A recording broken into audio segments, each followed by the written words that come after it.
Cremos na vida, cremos no amor, cremos na família. Querida coordenação da Pastoral Familiar da nossa Diocese de Formosa, agradeço ao Padre Ari, a todos os integrantes desta comissão, para que estivesse aqui no nosso terceiro Congresso Diocesano da Pastoral Familiar, nesse dia 19 de outubro de 2024. Eu nunca falei sobre esse tema, ambiente digital em favor da evangelização. É a primeira vez que vou falar sobre isso. São linguagens novas, temáticas novas que vão aparecendo. Mas antes de tudo eu gostaria de fazer uma leitura bíblica de Gálatas 5:16, para que nós pudéssemos entender que todas as temáticas, as novidades que o mundo vai nos oferecendo, elas precisam passar pelo crivo do discernimento dos espíritos. Porque o mundo, ele é velho. As novidades, elas sempre têm as suas raízes na velhice do mundo. E a velhice do mundo, ela está no orgulho. No orgulho que o inimigo semeou no coração de Adão e Eva, na humanidade primeva, e isso passou de forma solidária para toda a nossa humanidade. Quando os homens alcançam um progresso científico-tecnológico, ele tem uma base do bem. É para ajudar a humanidade a ter melhores condições de vida, uma existência mais adequada. Mas aí o subterrâneo do mundo toma conta dessas realidades e elas passam então a servir ao bem e ao mal. O apóstolo Paulo, quando fala aos Gálatas 5:16, diz: deixai-vos conduzir pelo Espírito, e não satisfareis os apetites da carne. Porque os desejos da carne se opõem aos do Espírito, e estes aos da carne, pois são contrários uns aos outros. É por isso que não fazeis o que quereríeis. Se, porém, vos deixais guiar pelo Espírito, não estáis sob a lei. E aqui a gente lembra que Santo Agostinho diz, olha, quando a alma é conduzida pelo amor, que é a suprema virtude, a suprema caridade, quando a nossa alma é dirigida pelo amor, você pode fazer tudo, porque o amor não vai te deixar fazer o que não é do amor. Quando Santa Teresinha do Menino Jesus, intimada pela sua irmã superiora do convento, que lhe pedira para fazer a sua autobiografia, ela, depois de relutar, decidiu escrever a história de uma alma. E ela começa pelo supremo dom. A primeira carta aos Coríntios, capítulo 13, de 1 a 13, onde nós temos um hino maravilhoso que o apóstolo faz ao amor. Se amas, não estás sob a lei. Ora, as obras da carne são estas: fornicação, impureza, libertinagem, idolatria, superstição, inimizades, ciúmes, brigas, ódio, ambição, discórdias, partidos, inveja, bebedeiras, orgias e outras coisas semelhantes. Destas coisas vos previno, como já vos preveni, os que a praticarem não herdarão o reino de Deus. Então aqui o apóstolo Paulo, ele faz essa descrição das realidades da carne, que estão dentro de nós. Todos nós temos estas inclinações aqui. Ninguém pode dizer, eu sou puro, não tenho. Não.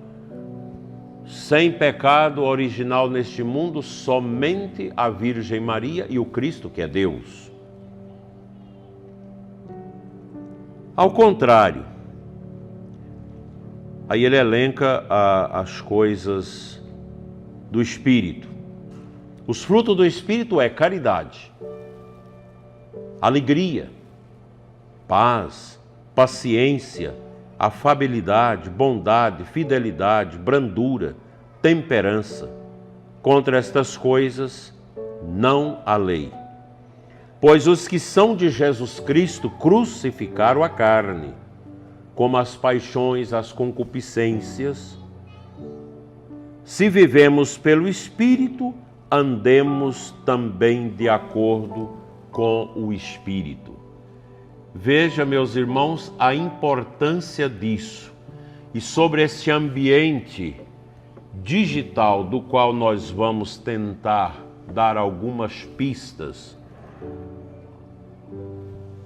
é preciso ter presente esta orientação do apóstolo. E nós devemos sempre perguntar a qual espírito eu estou a servir. Porque é fácil a gente identificar. Tem uma passagem de 1 Coríntios, lá no capítulo 12, que São Paulo elenca os carismas do Espírito, coloca o mais simples, que é só para você, que é o dom da oração em línguas, e o mais importante é o discernimento espiritual. O cristão precisa sempre passar pelo crivo do questionamento sobre as suas opções, sobre os seus desejos, sobre as suas intuições, se elas atendem ao desejo do Espírito de Deus, ao desejo do seu espírito humano, que nasceu pagão e por isso é fraco, ou ao espírito do demônio. Falar do ambiente digital, que é uma realidade nova, mas que está aí de maneira pungente, para um cristão é preciso ter esta observância quanto ao discernimento dos espíritos.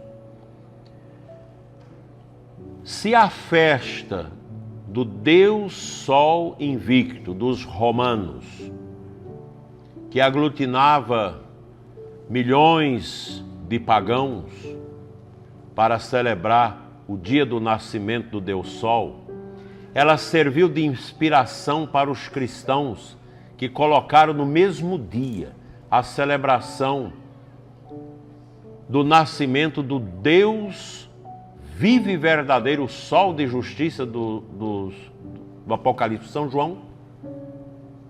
Isso é para nós importante. Nós devemos sempre tirar as lições daquilo que o mundo cria, que a ciência produz, para que seja colocada ao serviço de Deus. Vocês imaginam a importância do rádio, do telégrafo, do telefone, da televisão e agora da internet, do mundo virtual, e nós ainda temos muita coisa que virá. O que os cristãos fazem com isso? Procura usar desses mecanismos que a ciência, que a inteligência do homem vai criando para o bem, para a evangelização, para o louvor e a glória de Deus. E nós sabemos que o ambiente virtual da internet, ele é eficaz para a evangelização. mas ele é danoso também para a desconstrução da obra de Deus, porque o demônio entra dentro.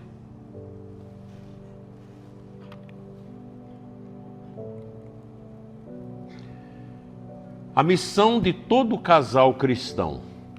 O matrimônio é uma vocação e missão.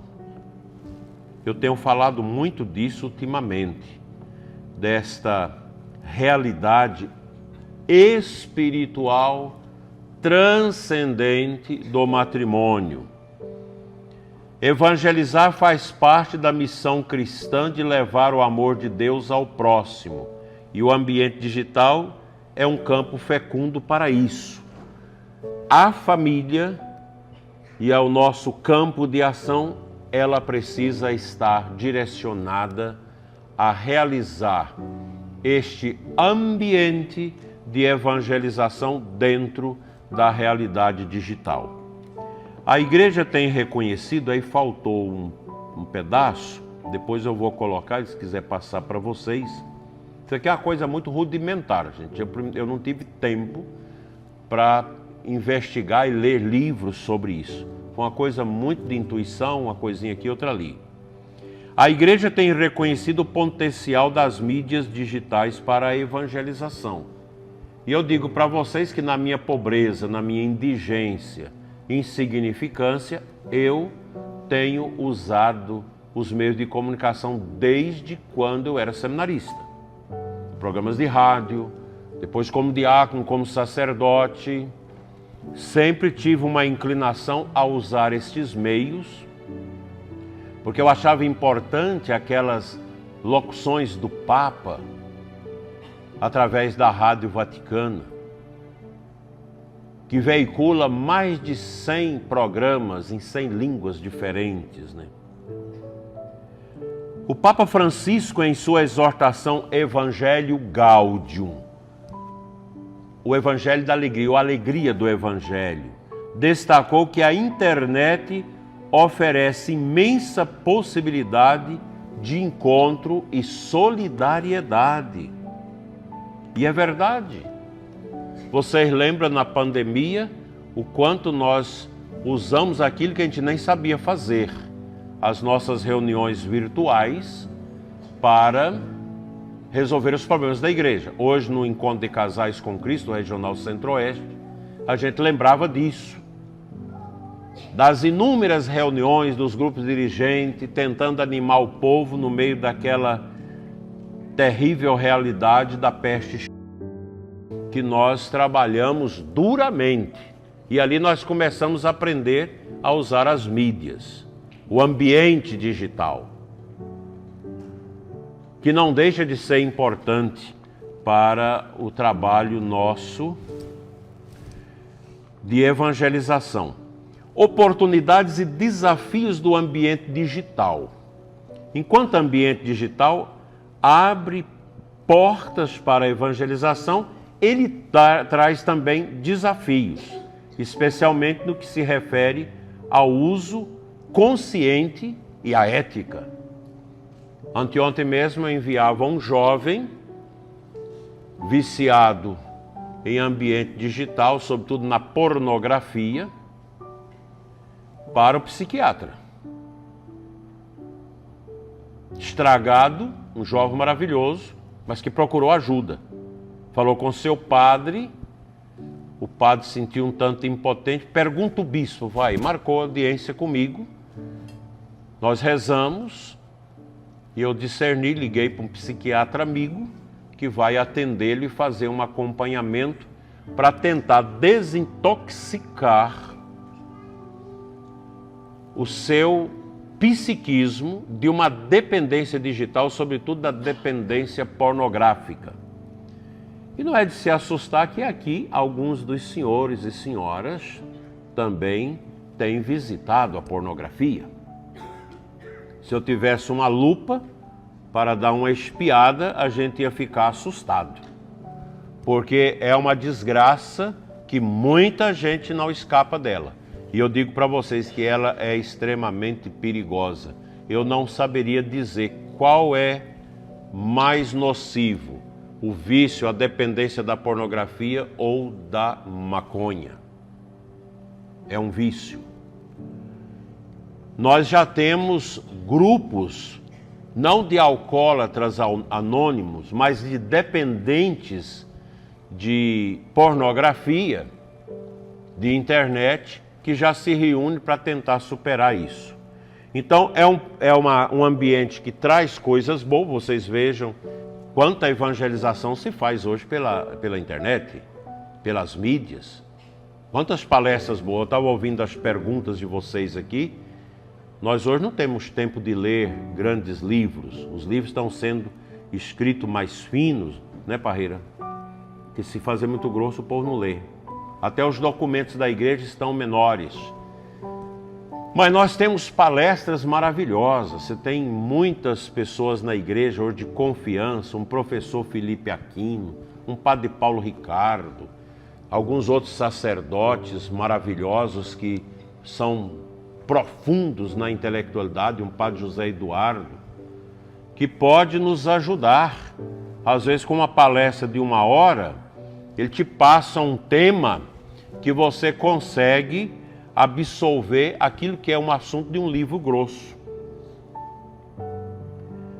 E nós temos também, na área da filosofia, por exemplo, claro que Olavo de Carvalho não é tudo, mas é o que nós temos hoje de cursos de filosofia, que eu digo que são bons. Os cursos de filosofia dele, que tem formado aí cerca de 500 mil de cérebros no Brasil hoje. Esse menino da Brasil Paralelo, essa coisa toda, está fazendo um trabalho grande, é fundamentado nisso. Então são cursos que você pode fazer. O padre Paulo Ricardo agora vai fazer um curso sobre dependência digital, sobre o ambiente digital e a influência disso no psiquismo. Vocês podem entrar lá no site dele, vai ter um curso, é claro que é pago, mas que ajuda. Os casais são chamados a ser testemunhas da fé também online, utilizando as mídias sociais para difundir valores. Isso é importante, muito importante para nós, esse ambiente, porque nós também podemos trabalhar nele. A pastoral familiar tem muita coisa que hoje você trabalha no mundo digital. A importância do ambiente digital para a evangelização. Qual que é a vocação da igreja? Evangelizar, porque está lá no mandato missionário de nosso Senhor Jesus Cristo, em que ele diz: ide pelo mundo e pregai o evangelho a todas as criaturas e batizai-as em nome do Pai, do Filho e do Espírito Santo. Capítulo 16 de Marcos. E também no final do Evangelho de São Mateus, nós temos esse mandato missionário de Jesus para realizar a evangelização. Evangelizar é levar o anúncio do Deus único e vivo em Cristo ressuscitado.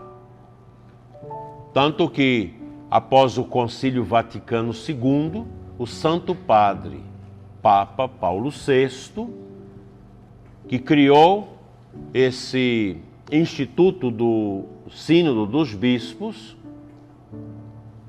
ele trouxe a temática do primeiro sínodo, a evangelização. E dali nasceu uma exortácio pós-apostólica chamada Evangelii Nunciandi, o anúncio do Evangelho.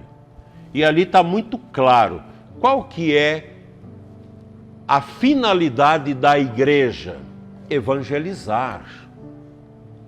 Mas a igreja, o mistério da igreja sobrenatural, o corpo místico de Cristo, no qual nós entramos pelo batismo, ele evangeliza através dos seus filhos, daqueles que entram na igreja. Nós somos filhos e filhas da igreja. Nosso Senhor conta com nossos braços, com nossas pernas, com a nossa inteligência, com nossas habilidades, com a nossa cultura, com a nossa espiritualidade, para que Cristo se torne mais conhecido e mais amado. Meus irmãos, não há salvação fora de nosso Senhor Jesus Cristo e da igreja por ele deixada. A Igreja Católica, deixada por nosso Senhor Jesus Cristo, é a única expressão religiosa que detém os elementos necessários para a nossa salvação. A igreja tem tudo. Todos os remédios para a cura da nossa vida espiritual, a igreja possui. Os sacramentos, todas essas realidades. Então a igreja, ela existe para evangelizar. A pastoral familiar é evangelização. Não há por que o padre não querer a pastoral familiar na sua paróquia. Ela é da essência da igreja. Toda paróquia precisa ter um serviço organizado em favor da família, dos casais, dos viúvos, das pessoas de segunda união, etc. A nossa missão é cuidar das almas, para que elas possam achegar-se a Deus. A palavra da Conferência Nacional dos Bispos do Brasil, a CNBB, diz o seguinte, nesse documento das diretrizes ainda em vigor, as diretrizes gerais da ação evangelizadora da Igreja no Brasil, que ressalta que o espaço digital é lugar de encontro, escuta, anúncio da Boa Nova. Essa deve ser a nossa meta como igreja, a usar o espaço digital, lugar de encontro. Os cristãos precisam de se encontrar. E hoje nós nos encontramos também nesses espaços digitais. É claro que uma missa transmitida no meu canal, ela não tem valor de preceito para quem a assista. Mas ela tem o valor de ajudar na evangelização, na proclamação da leitura da palavra, da homilia. E tem também uma importância para alcançar os doentes e os idosos que já não conseguem irem à igreja. Incentiva os cristãos a ocupar o ambiente digital com espírito missionário, utilizando as redes sociais para difundir a mensagem de Cristo. Agora, é um trabalho cansativo? Sim. Eu mexo com isso e tenho que fazer toda uma dança para poder dar conta de tudo e você nunca faltar aos programas que você tem nas mídias sociais. Muitas vezes eu pensei de largar isso, mas depois senti que o Espírito queria que eu fizesse. Eu sou um caipira da roça, não tenho doutorado, não tenho mestrado, nada nessas coisas. Meu conhecimento é aquele basicão para ser padre. Mas Deus foi me dando esta capacidade de estar lidando com os meios digitais, com os meios de comunicação, e a gente vai tendo um público, que chega um momento que você não tem como abandonar esse público. São pessoas que te seguem, que te escutam, que aguardam a sua palavra. Tem 17 anos que eu faço o programa Oração da Manhã todos os dias. E agora tem o programa Oração da Noite. As pessoas me dizem que ajudam. Então você faz um programa Oração da Manhã, atinge 32 mil pessoas no canal do YouTube. São muitas catedrais de Formosa cheias. E você atinge pessoas, brasileiros que estão nos confins de outros países ou não tem missa. O pessoal acompanha a gente. Sem contar as rádios, que eu nem sei quantas que divulgam esse programa. Então é uma maneira de evangelizar. É uma maneira de você também estar próximo das pessoas e usando esse ambiente digital para favorecer a união das pessoas com Deus. Oportunidades e desafios do ambiente digital. Enquanto o ambiente digital ele abre as portas para a evangelização, ele também traz desafios, especialmente no que se refere ao uso consciente e à ética, né? Ele traz esses desafios, porque o ambiente digital hoje é por onde navega o tráfico de drogas, as redes de pedofilia, os movimentos de desagregação da família, a música torpe, a pornografia, tudo isso gira através desse ambiente digital, e nós temos uma área da internet, Deep Web, que é uma coisa mais profunda, onde ninguém tem controle disso, onde acontece os tráficos humanos, tráficos de criança, tráficos de órgãos. É um troço bem esquisito que as polícias federais ficam averiguando e tentando fazer certas transversalidades para poder pegar essas pessoas que usam esse ambiente digital para o mal. Mas o problema do mal, deixa lá. Nós queremos usar o meio digital como um lugar do bem, de interação. Quanta coisa nós fazemos de bom nesses ambientes. Os casais são chamados a testemunhar, a serem testemunhas da fé, também online, utilizando as mídias sociais para difundir valores cristãos. Eu acho que, inclusive os padres, começando pelos sacerdotes, a gente tem que saber usar essas mídias. Vocês nunca vão ver nas minhas mídias eu fora do ambiente sacerdotal. Porque tem gente que posta tudo que pode e que não pode, inclusive os padres. Não estou dizendo que da nossa diocese. Às vezes você tem que, padre, tire essa coisa aí do Instagram, que isso aí não combina com o sacerdócio. Às vezes você tem que fazer isso. Ainda bem que os padres obedecem. É preciso fazer isso.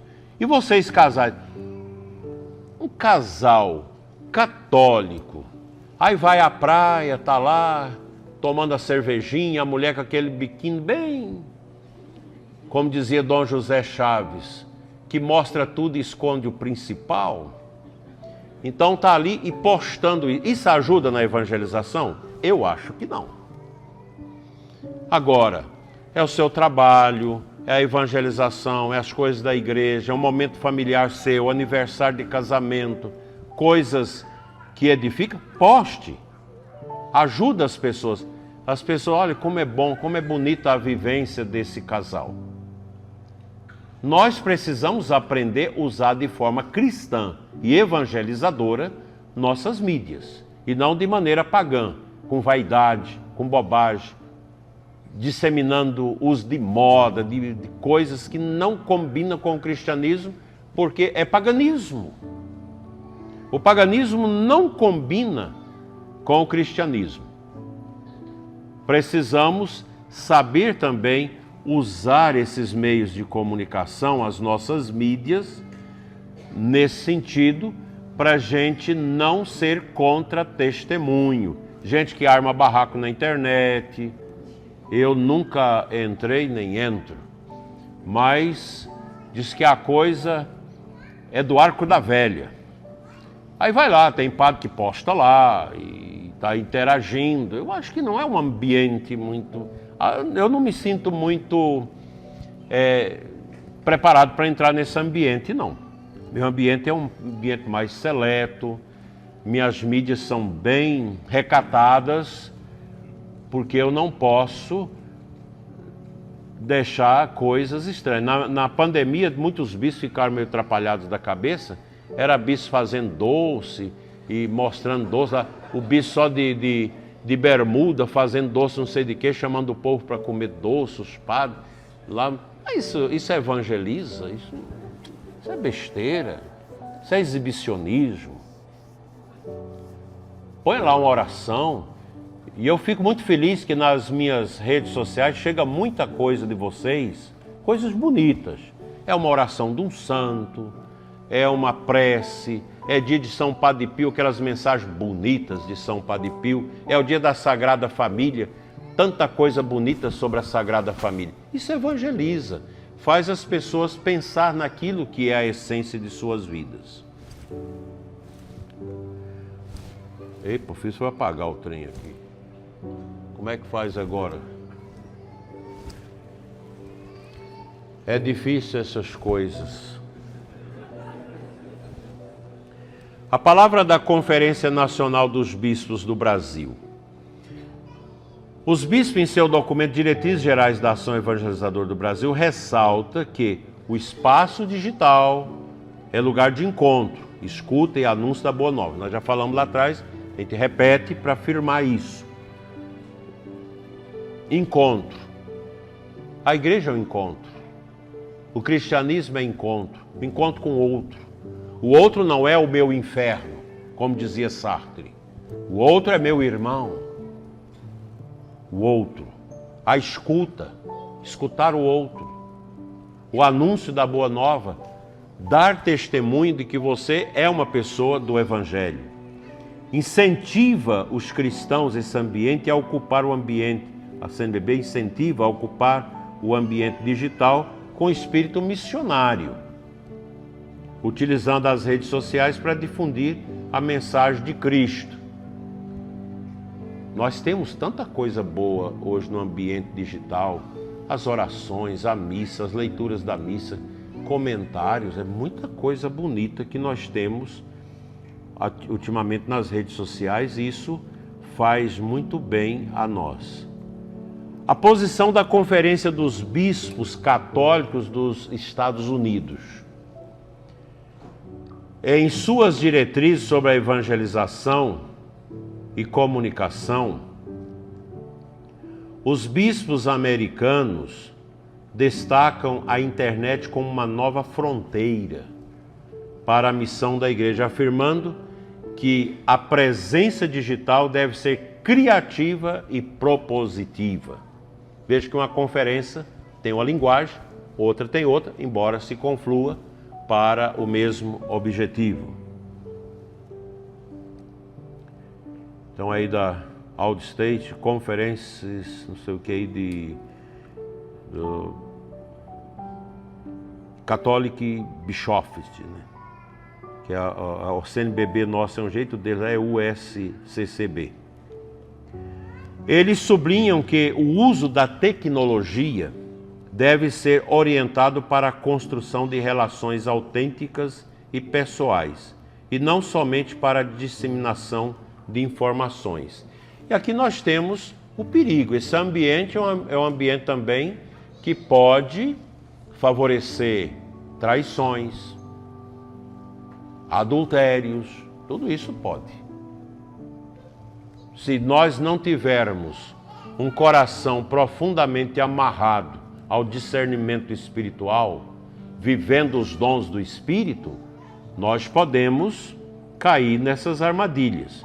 Por isso que eu digo para vocês, tanto homens quanto mulheres, quando você coloca foto, posta as coisas suas no ambiente virtual, nós que somos cristãos, estas fotos nossas, elas não podem ser sensuais, de maneira alguma, porque a sensualidade hoje ela está à flor da pele, porque tem pessoas que só pensam nisso, naquilo, né, como se diz. Então você tem que se resguardar. Aí você vê um padre postando a sua performance na academia. Aí você vê lá as mulheres falando, o padre gostosão, isso tudo. Isso ajuda a evangelizar? Não. Você, mulher, casada, mãe, esposa, você vai numa academia e fica postando suas fotos de academia, geralmente dá uma impressão um pouco de sensualidade. Você está ali com uma roupa mais colada, uma coisa assim, que a vista das pessoas acaba sendo para esta dinâmica do pecado da carne. Então, cuidado com isso. A gente precisa aprender a zelar da nossa imagem como cristãos. Ensinar os filhos isso. O pedófilo fica entrando nas coisas, visualizando crianças. Os pais precisam monitorar muito as crianças e não deixá-las entrar nesse ambiente. Porque é um ambiente complicado. Eu quero fazer Outro dia eu estava vendo uma amiga minha que já fez um Instagram para menina de 2 anos. Eu não sei qual a finalidade disso. Não sei se isso ajuda. Tudo bem, mas se fez, então que saiba ter critérios espirituais para postar as coisas da menina de maneira que ajude a santidade. Então, a Conferência dos Bispos Americana, ela sublinha que o uso da tecnologia deve ser orientado para a construção de relações autênticas e pessoais, e não somente para a disseminação de informações. Ajudar no processo, um convite para um encontro, um convite para orações. Isso ajuda, favorece esse ambiente nosso de encontro. Tanto a CNBB como a Conferência Americana recomendam que os fiéis sejam educados para o uso ético e responsável das mídias digitais. Isso inclui ensinar aos filhos o discernimento sobre os conteúdos consumidos e compartilhados.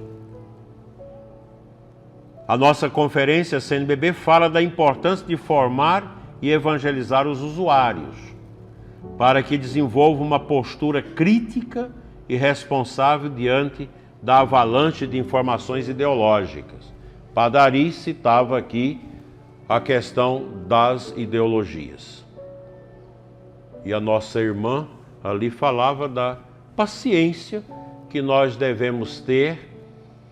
Nós devemos ter uma tolerância com as pessoas que são ideologizadas, mas não podemos sonegar-lhes a verdade. Você tem que anunciar a verdade. Não é fácil, às vezes, você falar dessas coisas com certas criaturas que já estão empedernidas nisso, né? Mas tem que falar. Eu acho que o que nós vimos ontem nas redes sociais, que aconteceu na Universidade do Maranhão, eu não sei se vocês viram, que foi disseminado nas redes sociais um travesti dando uma aula sobre como ensinar com o ânus. Está nas redes sociais, com grandes denúncias dos deputados. Isso pago com dinheiro público, e depois o professor que convidou não soube explicar, porque são pessoas tomadas pela ideologia. Como que chama essa ideologia? Ideologia woke, que é uma ideologia estranha. Uma coisa, meus irmãos, é o homossexual, que tem a sua tendência, tem sua inclinação, mas que não é ativista e nem militante no LGBT. Que o LGBT já é um organismo de militância, que quer promover a homossexualidade, quer impor a ideologia de gênero, essa coisa toda, e a gente sabe o tamanho que é isso. Outra coisa são os homossexuais, que têm essa dificuldade, alguns com muito sofrimento, mas que estão reclinados no seu mundo de oração, na sua luta, na sua peleja, que nós devemos ajudar. Eu nunca neguei ajuda e atendimento às pessoas com essas inclinações. Nem aos casais de segunda união que não podem casar na igreja, que a gente deve acolher, mas dizer, vocês não podem comungar, é uma situação de pecado. O que eu posso fazer? Ou vocês vivem o casamento josefino, ou se separem, se é possível separar, para poder receber a comunhão. Da mesma forma, um par de homossexual que quer participar da igreja deve renunciar a isso. Isso é a verdade da igreja. Mas a igreja católica... Você não é obrigado a ser católico. A igreja católica é uma proposta de Jesus, mas ela é dura. Quando você olha o crucifixo lá atrás, você lembra, A Igreja Católica é isso, é cruz. Ser católico, eu tenho falado isso há 2 meses. Batido, guta, cava, sido, lapideum, água mole, em pedra pura, dura, tanto bate até que fura. Para ver se você entende. Igreja Católica, gente, é coisa difícil de viver. Porque a Igreja Católica, ela não existe para agradar o mundo. A Igreja Católica, ela deixada por Jesus, ela tem os seus princípios alicerçados na verdade que é Cristo. É católico quem quiser. Ninguém é obrigado a ser católico. Agora, a partir do momento que você aceita ser católico, então aceite por inteiro. Aqui na diocese eu estou acompanhando agora, era 4, depois baixou para 3, que um ficou viúvo e a mulher pôde casar de novo com ele, e agora tem 5. 5 casais que têm filhos, que descobriram a beleza da Eucaristia, que descobriram a beleza da igreja, que querem comungar, então resolveram separar-se dentro de casa. Viva o casamento josefino, como Nossa Senhora e São José, criando os filhos, vivendo como irmãos, confessam e comungam. É fácil isso? Não. É glorioso? Sim. Isso é virtude? Claro. Isso é ser católico? Profundamente. É fácil isso? Não. Essa semana mesmo eu liberei um casal aqui na Paróquia Catedral para confessar e comungar, casal de segunda união. Porque ele já foi casado e a primeira esposa é viva e o casamento foi válido. Mas já chegaram a um estágio de idade, de doença, e não dá mais não tem condição mais de usar o matrimônio, a sexualidade. Então estão vivendo cada um na sua cama, dentro de casa, como irmãos. Então a gente libera, o Papa João Paulo II ensinou muito isso, a gente a liberar essas pessoas para viver o sacramento da Eucaristia.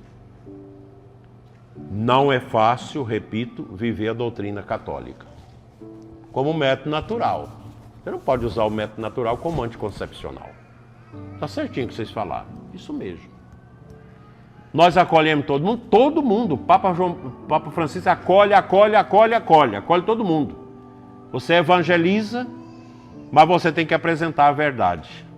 Aí, o par homossexual ou um casal de segunda união quer comungar. Não tem como. Você tem que anunciar a verdade. Você não obriga as pessoas a ser católicas. Eu não dou conta de viver. Tudo bem. A igreja não fecha as portas. A igreja está aberta. Você pode participar. Agora você não pode comungar. Porque tem uma incongruência com o Evangelho. Com o ensinamento de Jesus. Mas a igreja vai perder as pessoas por causa disso? Não tem problema não, gente. A Igreja Católica, ela sempre será um grande desafio para quem quer entrar nela.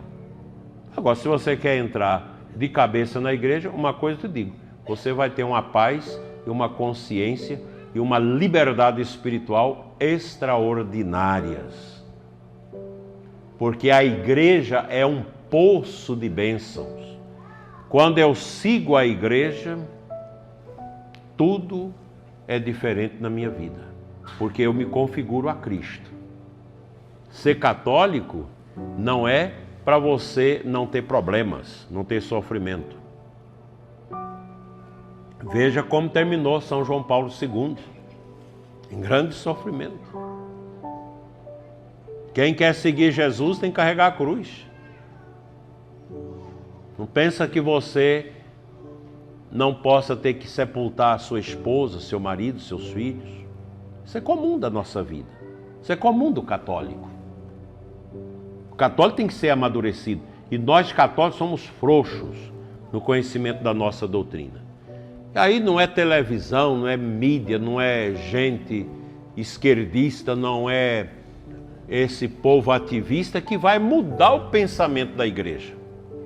Embora nós temos dentro da igreja muita gente que quer construir uma igreja paralela à igreja verdadeira.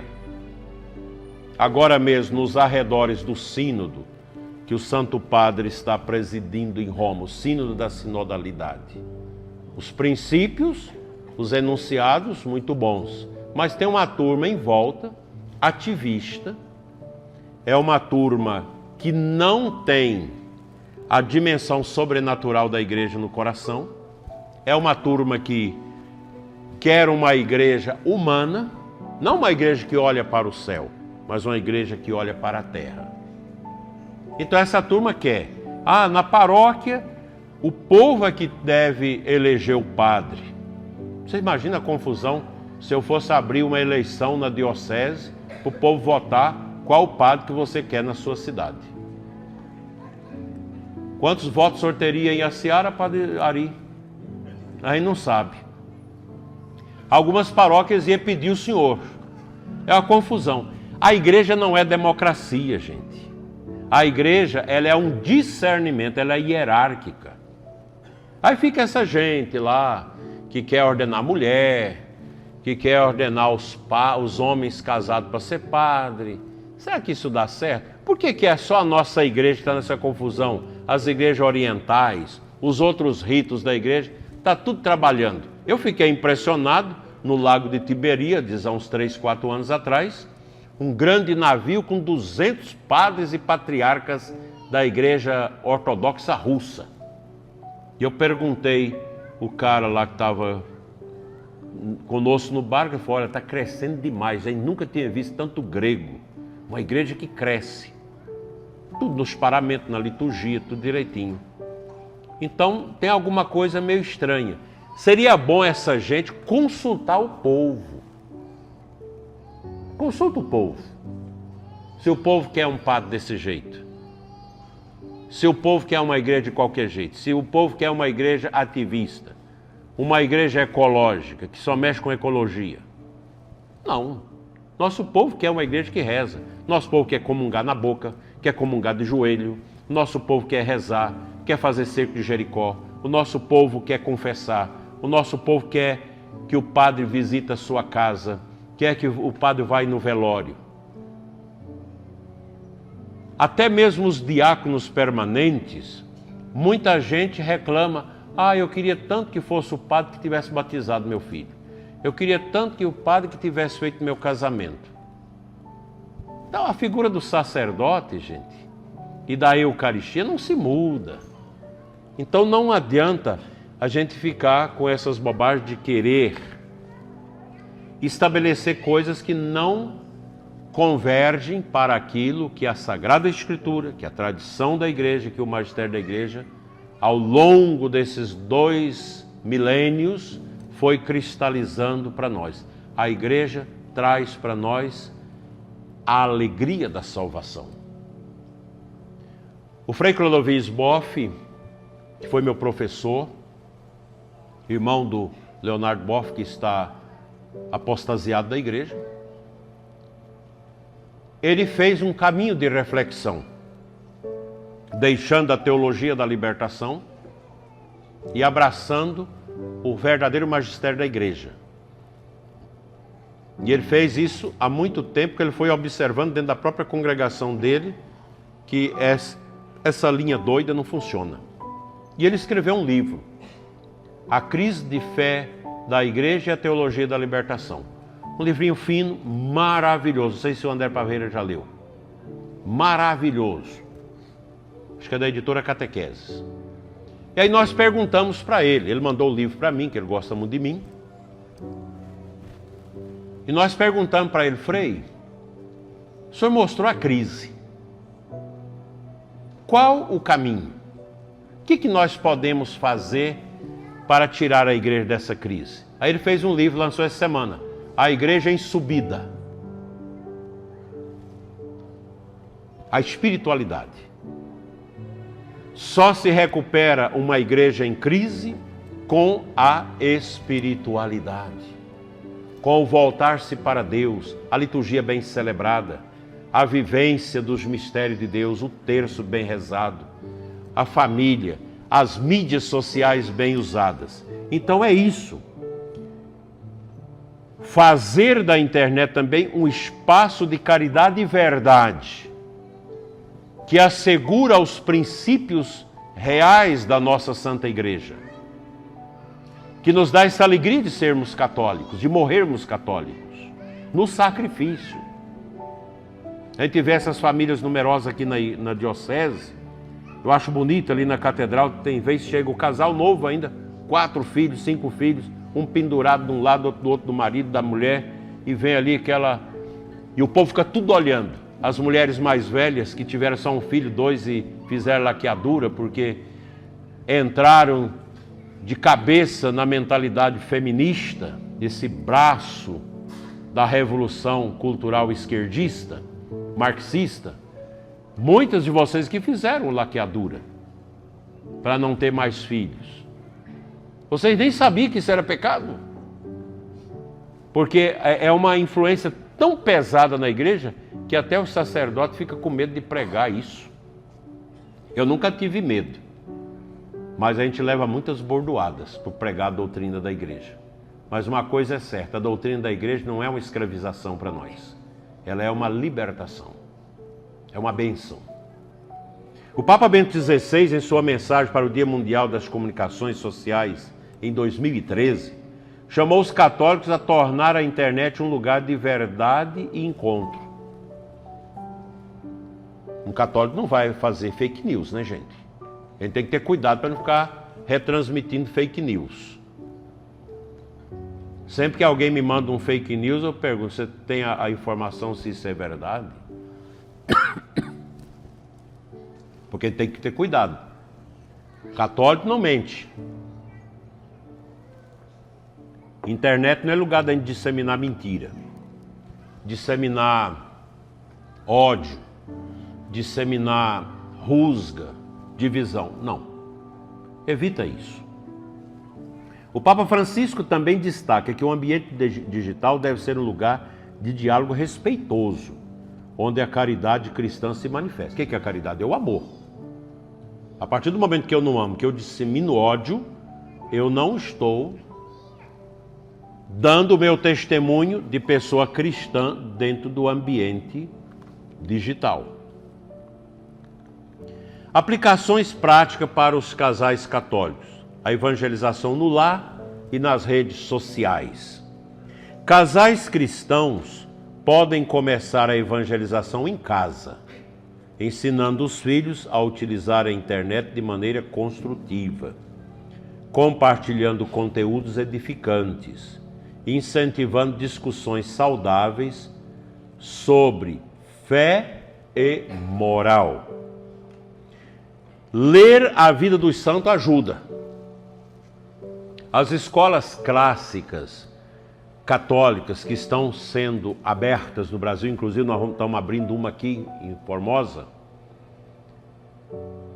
A vida dos santos é a preparação para os sacramentos. Você lê a vida do santo com as crianças. Ensinar as crianças a vivenciar os ensinamentos dos santos. No dia de todos os santos, vestir as crianças de santos. Eu acho tão bonito. Esse ano me mandaram uns vídeos lá da Espanha, de outros lugares aqui da América Latina. Coisa mais linda. Aquele monte de criança vestida de santo. Cada criança gosta de um santo. Vai vestindo, umas vestidas do Papa João Paulo. Aquela coisa tão bonita. E uns cantos espanhóis maravilhosos, né? Incentivar as crianças a cultivar o amor aos heróis da nossa fé. Os santos e os mártires. Não deixar que as nossas crianças, os nossos adolescentes, tenham como heróis certos atletas que só dissemina besteira, cabelo esquisito, roupas indecentes, vícios e tudo mais. Porque a modéstia não é só a roupa, cabelo, questão de tatuagem, tudo isso fere a nossa modéstia.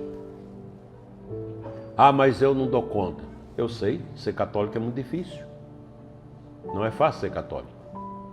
Ah, mas eu não dou conta de ficar sem beber minha cachaça e dar uma encharcadinha no domingo para dormir a tarde toda. Pois é um vício. Ah, mas não dou conta. Eu sei, ser católico não é fácil.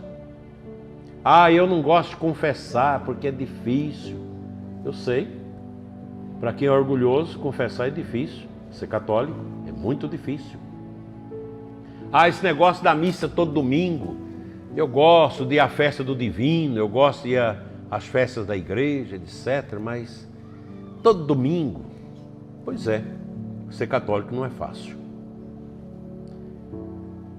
Ah, eu não sei por que o bispo proíbe vender bebida alcoólica nas festas da nossa igreja da Diocese de Formosa. Porque era a maneira de ganhar um dinheirinho a mais para fazer as coisas na igreja. Pois é, mas você vender bebida, depois você tem que estar mexendo com os alcoólatras. E ser católico é difícil. E eu me lembro que no estado de Goiás, Tocantins, o primeiro que teve a coragem de peitar isso foi eu, como padre novo.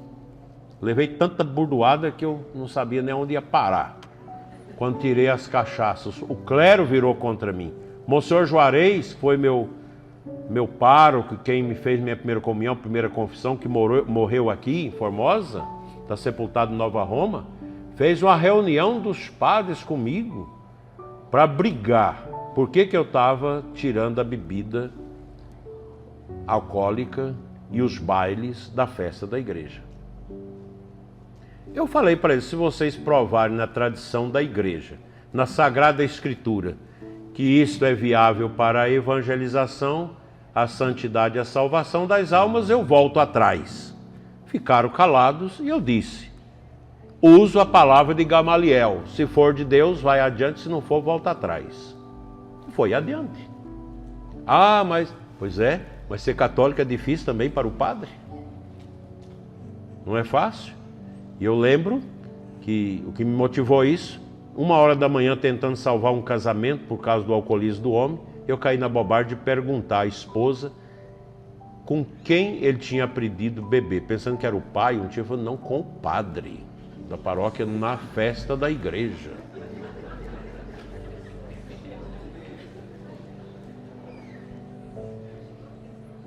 O padre já morreu.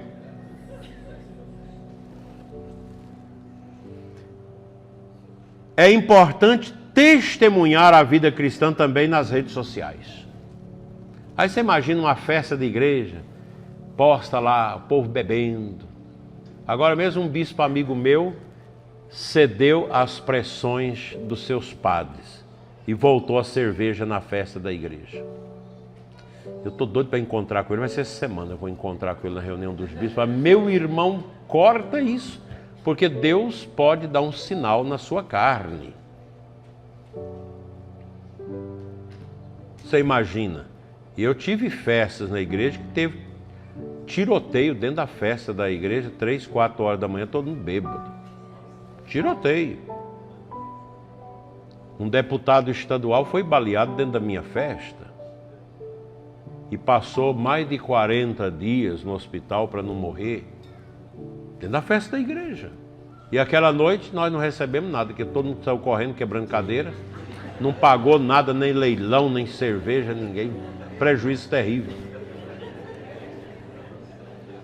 Vocês acham, gente, que isso é certo? Não é.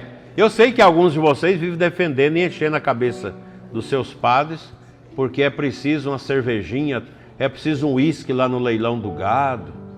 Isso é uma dureza, isso, né? Mas ser católico é difícil. Lembra disso, quando vocês tinham essas tentações, lembra? Ser católico é difícil. É melhor não ser católico. Porque você pode fazer uma porção de coisa. Como dizia um filme, em 1983, um seriado na TV Globo, contra uma seita protestante que estava em evidência. E a Rede Globo já sabia como ele ia ser lá na frente, que ia ser concorrente. Fez um filme lá, o chefe falava, aqui é proibido proibir. E é verdade, ele é um abortista. Declarado, pastor abortista. Por isso que é difícil ser católico. O católico não pode abortar, o católico tem que carregar a cruz, tem que ter os filhos que Deus quiser. você tem que ser fiel à sua esposa, fiel ao seu marido. Isso é difícil, não é católico. Agora, não tem preço você chegar ao final da sua vida e olhar para trás e dizer: combati o bom combate e guardei a fé. Seus filhos junto de você chorando, agradecendo a Deus pela sua vida. E aqueles filhos dizendo lá no velório: meu pai e minha mãe deixou para nós um patrimônio moral, de testemunho. Que coisa bonita. E a vida é tão simples, tudo passa. Hoje esses que tiranizam as pessoas, que prendem, que processam, que arrebentam com as pessoas, todos vão morrer. Ninguém fica. Todos. E também nós. Tudo passa. Criando uma comunidade digital de fé. Já está na hora de eu parar? Quem que está com a placa? Eu vou ver se eu resumo em 7 minutos. Os casais, as famílias podem criar ou participar de grupos online, como páginas em redes sociais ou comunidades, em aplicativos de mensagens, para promover debates sobre temas relacionados à fé e à família. Hoje nós temos grupos que rezam o rosário juntos na internet. Eu tenho uma prima médica, já está idosa. De vez em quando a gente reza as completas juntas. Agora nem tanto que ela reza no meu programa, né? A gente rezava muito. 7 minutos na internet. Boa noite, tudo bem? Vamos rezar. Rezava, depois partilhava alguma coisa. A internet ajuda isso. A pessoa está lá no Japão, você está aqui e você consegue rezar junto. Não é bonito isso? Então as famílias, o pai, a mãe, tem 5 filhos, está tudo esparramado no mundo, junta tudo numa sala de virtual para conversar, para saber como é que está, para celebrar ali fazer um momento de oração, rezar o texto, dá para fazer. São criatividades de evangelização. Iniciativas com transmissões de momento de oração,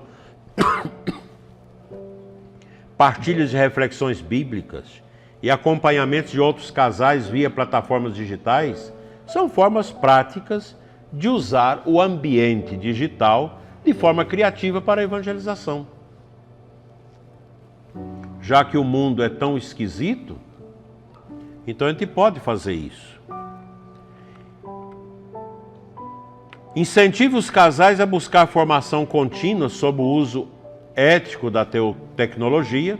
Tem muitas palestras boas sobre isso. Sobre as novas formas de evangelização digital, por meio de cursos online oferecidos pela própria igreja ou por outras instituições. Um chamado à missão digital. O ambiente digital é um campo missionário. Eu nunca tinha pensado nisso. Pensei a partir dessa reflexão que eu fui fazendo, pesquisando aqui com vocês. Para os casais e famílias cristãs de hoje, como agentes evangelizadores, são chamados a ser luz no meio digital, testemunhando os valores do Evangelho e construindo uma cultura de encontro e solidariedade humana online. Eu acho, Reginaldo, que a gente já faz isso até sem saber, né? A Eclésia Santa na segunda-feira, às vezes reúne mais de 1000 pessoas, é tanta pergunta que o povo faz e eu fico ali respondendo. É uma forma de evangelização. Agora vou concluir citando Michel Desmourguet, que é um francês que escreveu um livro que eu estou lendo, A Fábrica de Cretinos Digitais. Os perigos das telas para nossas crianças. Se vocês lerem esse livro, vocês vão ficar assustados.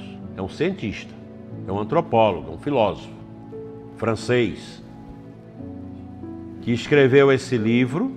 Está aí, às vezes pode entrar na Amazon, lá em qualquer site você compra, que fala, ele pergunta por que pela primeira vez filhos têm QI inferior ao dos pais. O celular na mão das crianças acaba com o cérebro das crianças. Vocês acreditam que outro dia atendi uma família com um menino de 5 anos já com sinais de possessão? Porque a irmã está militando num terreiro de macumba virtual, fazendo macumba, e levou o menino. E o menino é sensível, com as imagens dos demônios, aquelas coisas. O menino ficou atormentado, vendo coisas, ambiente digital.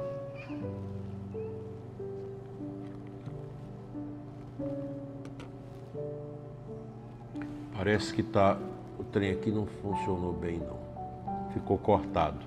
Mas é só para dizer que esse filósofo antropólogo, ele destaca na sua obra que o uso inadequado de telas poderão gerar isolamento social e prejudicar a capacidade de interação humana, algo que também pode impactar a vivência comunitária dos jovens na igreja. Ao evangelizar no ambiente digital, é fundamental que a mensagem incentive um uso equilibrado das tecnologias, promovendo encontros reais e a participação na vida sacramental. Vida sacramental são os medicamentos da igreja, os sacramentos. E o fortalecimento da fé de maneira autêntica, evitando a superficialidade. Eu acho, me avaliando, que eu preciso criar uma maior disciplina no uso do celular. Porque é muita coisa, você resolve tudo nisso. E você cria uma dependência. Aí você não dá conta de ler. Você vai ler, você cansa. Eu estou com isso. E é o celular. A gente tem que fazer autocrítica. Porque a coisa é bem complicada. Então, meus irmãos, esses pontos indicam a necessidade de conscientizar os jovens, as crianças e seus educadores sobre a importância de um uso saudável da tecnologia. Não é usar, mas usar de maneira equilibrada, como ferramenta de evangelização e não como um fim em si mesmo. E a coisa vai longe. Nós estamos entrando num momento muito profundo da tecnologia, da informação, da digitalidade, e é um campo que a gente não sabe onde vai parar. Vai desempregar muita gente, vai imbecilizar muita gente, e o mal usa tudo isso. Então o cuidado que nós devemos ter é grande com esta coisa. Muito obrigado, Deus os abençoa rica e abundantemente. Vamos ler juntos? Cremos na vida, cremos no amor, cremos na família. Amém.